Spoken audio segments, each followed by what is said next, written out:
warahmatullahi wabarakatuh. Perkenalkan, saya Bella Rizky Amalia dengan NIM A1B1222007. Jadi di sini saya akan menjelaskan tentang tampilan kepustakaan berita tentang belajar yang berjudulkan Ironi, ribuan anak di Blitar enggan sekolah meski orang tua berpunya.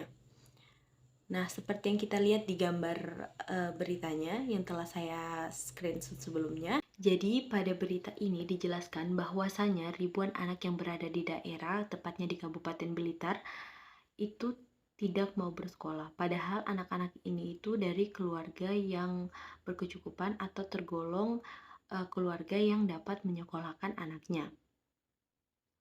Nah, dari situs resmi, data peserta didik di Kabupaten Blitar dari tahun 2022 sampai dengan tahun 2023, total siswa mulai dari jenjang PAUD hingga jenjang SMA sederajat itu berjumlahkan 159.372.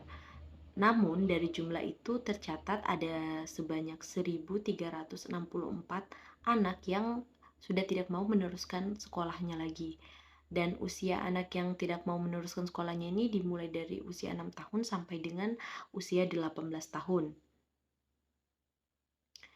Keengganan sekolah atau anak yang tidak mau bersekolah ini dialami bukan karena anak-anak ini berasal dari keluarga yang kurang berkecukupan atau yang kurang secara finansial, tetapi anak-anak ini berasal dari keluarga yang berkecukupan, bukan dari anak seorang buruh atau pekerja dengan gaji sedikit yang mungkin jika anaknya tidak mau bersekolah mungkin dikarenakan orang tuanya yang tidak bisa membiayai, orang tua yang tidak bisa membelikan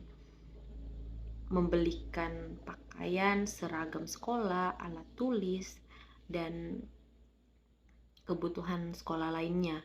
Tetapi ini terjadi, anak-anak ini tidak mau sekolah itu terjadi karena kemalasan dari diri mereka sendiri. Mereka itu malas untuk belajar. Nah, faktor utama yang menjadikan mereka malas belajar ini adalah karena mereka itu dari keluarga yang berkecukupan. Mungkin karena mereka dari keluarga yang berkecukupan sehingga mereka berpikir bahwasanya pendidikan itu tidak penting dan mereka sudah berkecukupan secara finansial dan akhirnya memutuskan untuk tidak bersekolah karena sekolah untuk apa? Seperti itu. Nah, ini sesuai dengan konfirmasi yang dikemukakan oleh Adi di Detik Jatim pada Selasa 30 Mei 2023. Adi mengemukakan bahwasanya bukan karena tidak ada biaya mereka tidak mau sekolah. Secara ekonomi mereka lebih dari cukup. Karena dari jumlah itu kebanyakan anak-anak pekerja migran Indonesia atau PMI. Nah, justru hidupnya serba dicukupi membuat mereka jadi malas belajar. Dan Adi juga mengemukakan bahwa sebenarnya awal tahun ajaran baru itu ada sebanyak 2071 orang anak yang tidak mau lagi untuk meneruskan sekolahnya. Tetapi 30%-nya atau sebanyak 707 anak itu akhirnya mau untuk melanjutkan pendidikannya kembali karena ada campur tangan dari pihak Dignas bersama beberapa elemen masyarakat yang mendorong anak-anak ini sehingga mereka mau kembali ke bangku sekolah. Nah, Adi juga mengemukakan bahwa dia melihat pola pendidikan dari keluarga ini penting untuk diperhatikan. Dia mengatakan bahwa orang tua anak-anak ini itu tidak memotivasi anaknya tentang betapa pentingnya ilmu dan pendidikan itu. Karena mungkin anaknya itu pokok kebutuhannya itu sudah dicukupi oleh mereka. Nah, selain malas belajar, ada juga faktor lain yaitu dikarenakan anak-anak ini lebih memilih bekerja dibandingkan untuk ke sekolah. Nah, Jadi ada beberapa sektor usaha yang bersumber dari alam itu lebih menarik minat dari anak-anak ini, sehingga mereka lebih memilih untuk mencari penghasilan dibandingkan untuk melanjutkan sekolahnya. Misalnya itu mereka menjadi kuli pasir di aliran sungai lahar lereng Gunung Kelut, dan sebagian juga mereka bekerja di bagian kandang ayam. Nah, faktor selanjutnya yaitu dikarenakan adanya ratusan anak SD dan SMP itu yang ngebut untuk nikah. Mereka itu menikah dini sehingga mereka akhirnya putus sekolah. Mereka itu meminta rekomendasi menikah kepada stakeholder agar mempunyai legalitas ikatan perkawinan. Nah, dan data Dinas Pemberdayaan Perempuan Perlindungan Anak Pengadilan Penduduk dan Keluarga Berencana atau disingkat dengan DP3 APPKB itu mencatat sejak bulan Januari hingga Mei 2023 ada sebanyak 108 anak yang meminta rekomendasi untuk menikah. Nah, angka tersebut itu rinciannya sebanyak 40 anak dengan status pendidikan SD dan 66 anak SMP dan 2 anak SMA. Nah, rentang usianya itu dimulai dari 12 sampai 16 tahun dengan status pendidikan yang telah putus sekolah.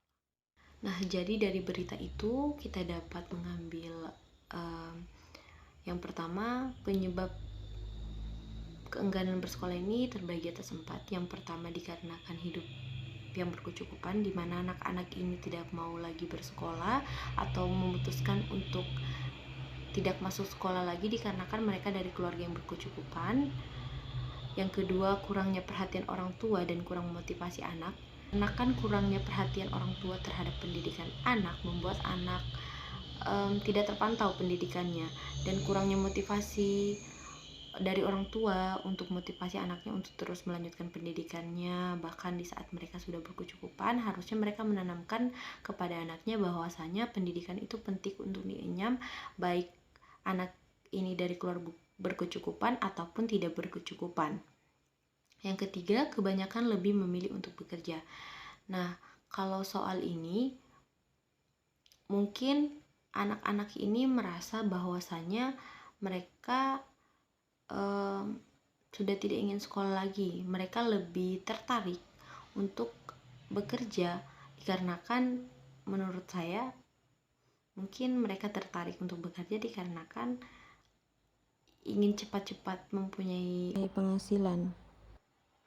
Nah, yang terakhir itu ngebet untuk nikah.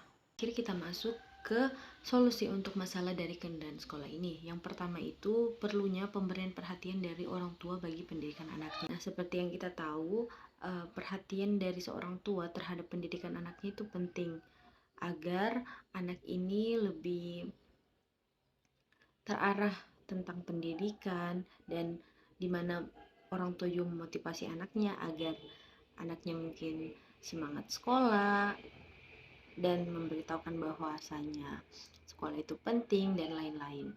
Nah, yang kedua, memberikan motivasi bahwa pendidikan penting bagi masa depan. Nah, untuk masalah yang kedua ini, di mana anak-anak itu lebih memilih bekerja, mungkin karena mereka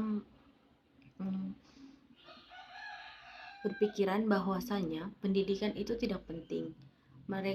Mereka mungkin berpikir bahwasanya nanti pendidikan itu digunakan untuk apa? Mending saya mungkin bekerja dan lebih cepat mendapatkan penghasilan dibandingkan untuk belajar lama, membosankan, dan lain semacamnya. Nah, dengan memberikan motivasi tentang pendidikan ini penting, kita dapat membuat mereka mungkin lebih terbuka, lebih mengerti tentang bahwasanya pendidikan ini perlu dienyam oleh setiap anak, karena dengan kita mendapatkan pendidikan bukan hanya menjadi orang yang terdidik, kita juga sebenarnya lewat pendidikan ini dapat mendapatkan pekerjaan yang lebih baik lagi dibanding menjadi seorang kuli atau orang yang bekerja di kandang ayam. Nah, yang terakhir itu memberikan pengertian tentang pergaulan bebas dan bahtera pernikahan. Nah, seperti yang kita tahu, masalah yang ketiga itu adalah di mana anak-anak ini ngebet untuk menikah. Mereka ingin sekolah dikarenakan pernikahan dini. Nah, dengan menjelaskan tentang bagaimana dampak dari pergaulan bebas, di mana mereka mungkin bisa hamil di luar nikah dan membuat mereka akhirnya harus menikah dan putus sekolah. Terus kita juga perlu memberikan bahtera pernikahan itu, di mana kita menjelaskan kepada mereka bahwa pernikahan itu tidak selamanya indah. Mungkin dengan menanamkan bahwa menikah itu perlu kesiapan yang benar-benar matang, mulai dari pencarian pasangan, entah itu dari finansial, dari sisi ekonomi, dan lain sebagainya. Mungkin itu saja dari saya. Mohon maaf jika ada kurang dan lebihnya, mohon dimaafkan. Saya akhiri dengan ucapan wabillahi taufiq wal hidayah. Wassalamualaikum warahmatullahi wabarakatuh.